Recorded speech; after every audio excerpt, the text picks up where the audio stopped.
안녕하세요. 정보가 세상을 바꾼다 인포뱅크입니다. 이번에 전해드릴 내용은 위기의 중국 지방정부 2년 동안 지방정부 부성장 부시장의 금융 전문가만 12명 지명, 왜 이런 인사를 하였을까에 대해서 알아보겠습니다.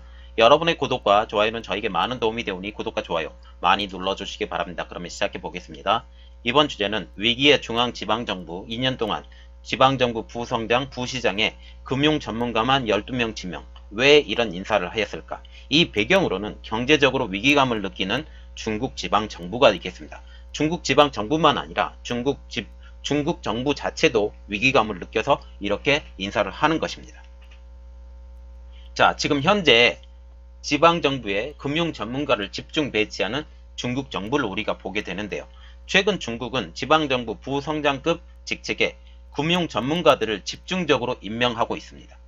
2년 동안 임명된 인원은 12명으로 중앙금융기관 출신이 지방정부의 부성장이나 부시장으로 발탁된 것으로 우리가 보면 되겠습니다. 그들의 면면을 한번 보면 모두 중국 중앙은행인 인민은행 혹은 증권관리감독위원회, 증감회라고도 불리는데요. 그리고 은행보험감독관리위원회, 은감회, 그리고 5대 국유은행, 국제은행 출신의 금융계의 베테랑들을 중국 지방정부에 집중적으로 배치를 하고 있어요. 중국 지방정부는 25개 지방정부로 이루어졌는데 그 중에 12개가 지금 이렇게 채워져 가고 있다는 겁니다. 31개입니다. 31개인데 그 전에 지방정부에 임명되었던 3명까지 포함하면 15명. 그러면 31개 중에 15이니까 2분의 1이 이렇게 지명돼 간다라고 보시면 됩니다. 그리고 작년 9월 한 달에만 금융 전문가 3명이 인사 발령이 이루어졌습니다.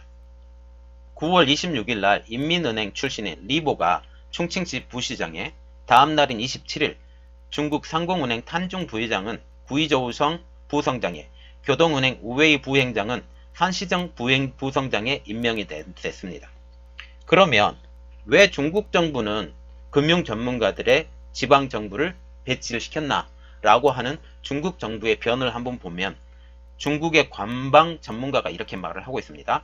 중국 경제의 금융화 수준이 높아지면서 금융 리스크 방어, 해소 혹은 질적 성장을 추진하기 위해서 금융 분야 전문 간부 수요가 점점 더 높아지기 때문에 여기에 배치를 했다라고 말을 했는데, 그러나 지방 정부의 실상은 더 절박한 것으로 분석을 하고 있습니다. 전문가들은.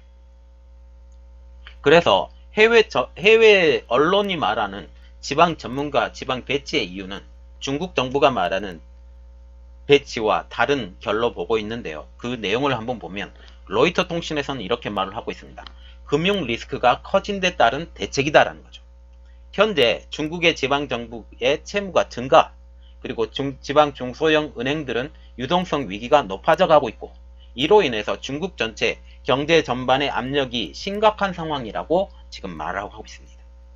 그러면 현재 지방정부에 배치된 금융 전문가들의 수를 한번 보면 이 중국이 얼마나 힘든 상황인지 우리가 파악을 할 수가 있습니다. 15명입니다. 최근 2년 동안 임명된 12명, 특히 2018년도에 6명, 2019년도에 6명, 이전에 3명, 2018년도 이전에 금융부성장으로 임명된 저장성 주충주 부성장, 윈난성 천순 부성장, 장수성 왕지ang 부성장 등 이 3명을 합하게 되면 중국 31개 성시 자치구에 임명된 금융부성장은 모두 15명이라는 거죠. 즉 중국의 2개의 성시 자치구마다 1명의 금융 전문가가 지금 배치가 된 것으로 보고 있습니다. 그러면 이전에 관리직으로 임명되었던 금융 전문가들은 어디에 배치되었는지 그것을 우리가 눈여겨보면 지금 현 상태가, 그리고 중국의 지금 현 상태가 얼마나 힘든지 알 수가 있습니다. 이전까지 금융기관의 임원들은 대부분 지방 정무직으로 옮겨갔어요. 부시장, 부성장급으로 갈 수가 있는 게 아니라 보통 지방 정무직으로 옮겨가고 31개 성시 자치구보다 한 단계 낮은 지방정부 관리직으로 보통 임명되는 게 일반적이었다라는 거죠. 그런데 현재 부시장이나 부성장급으로 임명된 이러한 상황을 보면 그만큼 중국의 금융 리스크의 관리가 필요한 것으로 분석되고 있습니다. 현재 지방정부에 배치된 금융 전문가들을 보면 15명 이런 표가 있어서 여러분들에게 보여드립니다. 그래서 2019년도에만 6명, 2018년도에 6명, 2017년도 1명, 16년 1명, 12년 1명. 이전에 2017년도 이후에 배치된 사람만 13명. 이전에 배치된 사람은 보면 2명밖에 되지 않습니다. 말하자면 이번에 트럼프 대통령이 대통령에 당선이 되면서 여기에 배치된 사람만 13명이라는 거죠. 그리고 중국 중앙정부가 경제 관련 문책성 인사에 대한 지금 루머도 떠돌고 있는데요. 어떤 루머가 떠돌고 있냐? 그걸 보면 로이터 통신에서는 이렇게 말을 하고 있습니다. 중국 공산당 지도부가 정치국 위원 25명 중 류허 경제부총리를 포함한 절반가량을 교체할 예정이라고 지금 보도가 나올 정도로 이 루머가 상당합니다. 그러나 제가 보기엔 류허 경제부총리는 아마 유임될 가능성이 아마 있지 않을까, 저는 그렇게 생각을 합니다. 왜냐하면 현재 류허 부총리는 미중 무역협상의 중국 대표를 맡고 있기 때문이죠. 이 중국 대표가 갑자기 바뀌게 되면 많이 어려움이 있기 때문에 아직은 바뀔 가능성이 없다라는 게 제 개인적인 생각입니다. 어쨌든 그러나 이런 루머가 떠돈다라는 것은 중국 경제가 그만큼 어렵다라고 지금 보시면 됩니다. 그리고 또한 중국 경제의 시한폭탄인 중국 지방정부의 부채 리스크를 한번 보면 리양 중국 국가금융발전실험실 이사장님은 12월 27일 이렇게 발표를 했습니다.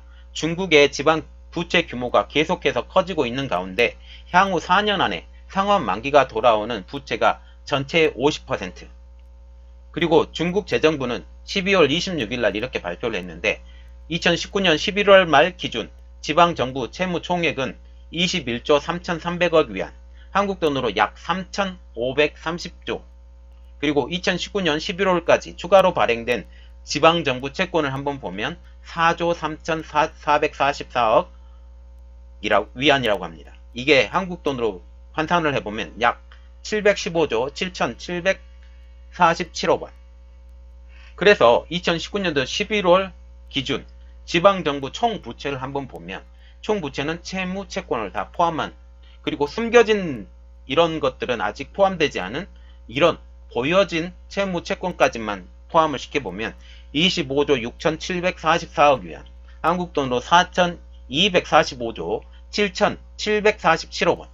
어마어마한 돈입니다. 그래서 중국 은행업계의 핫 키워드로 떠오른 리스크가 있습니다. 이 리스크라는 단어가 중국의 언론 사이에서 2019년 은행업계의 핫 키워드로 꼽아져 왔거든요. 왜 그러냐면 중국은 작년에 뱅크런도 일어났죠. 그리고 지방정부가 쓰러지기도 했고, 이런 것들 때문에 리스크 관리가 중요하다는 거죠. 특히 중소은행의 신용 리스크가 상승하면서 바오상은행, 진저은행, 헝펑은행 등이 유동성 위기를 겪었고 2019년도 하반기에는 리스크로 인하여 뱅크런까지 발생을 했다는 거죠. 그리고 또한 더 문제가 생기는 게 은행만 문제가 생기는 게 아닙니다. 기업들도 문제가 생기는데 그 이유는 증가하는 중국 기업들의 디폴트 때문이죠. 채무 불이행 때문입니다. 2019년도에는 미중 무역 분쟁으로 인하여 자금성 유동성 확보가 어려워져서 중국 기업들은 디폴트가 상당히 증가를 하였다고 합니다. 지난해 중국 기업들의 디폴트로 인한 위약금 규모는 1천억 위안, 한국 돈으로 16조 5천억 원으로 사상 최고치를 기록했는데요. 여기에 지방정부의 부채 리스크까지 겹치면서 중국의 금융 시스템 전반의 위기감이 고조되고 있고, 또한 지방은행의 문제도 또한 있어서 이것에 대해서 엎친 데 덮친 격으로 리스크는 점점 더 커져가고 있습니다. 이러한 지방정부와 지방기업 그리고 지방은행의 리스크를 타개하고자 금융 전문가들을 지방정부의 부성장급이나 부시장으로 발탁하는 사례가 점점 더 늘어가는 거죠. 자, 지금 이렇게 보면서 중국 지방정부의 부채는 굉장하다. 그 리스크를 해결을 하고 타개하고자 금융 전문가들을 그 지방정부의 부성장급이나 부시장급으로 올린다라는 겁니다. 공산당원의 상위 계급이 아님에도 불구하고 이들이 물론 상위 계급이겠죠. 상위 계급이지만 전문가들이잖아요. 전문가들을 정말 이름 있는 직책 그리고 행정력 있는 직책까지 올려서 그 리스크를 관리하고 다독이는 게 굉장히 중요하기 때문에 점점 더 이 리스크를 타개하기 위해서 금융 전문가들을 지방 정부에 더 많이 보낼 가능성이 점점 높아져가고 있습니다. 자, 이번 내용은 여기까지고요. 저의 내용이 여러분들에게 많은 도움과 지식 향상에 도움이 되셨다면 구독과 좋아요 그리고 알림 설정까지 부탁드리겠습니다. 감사합니다.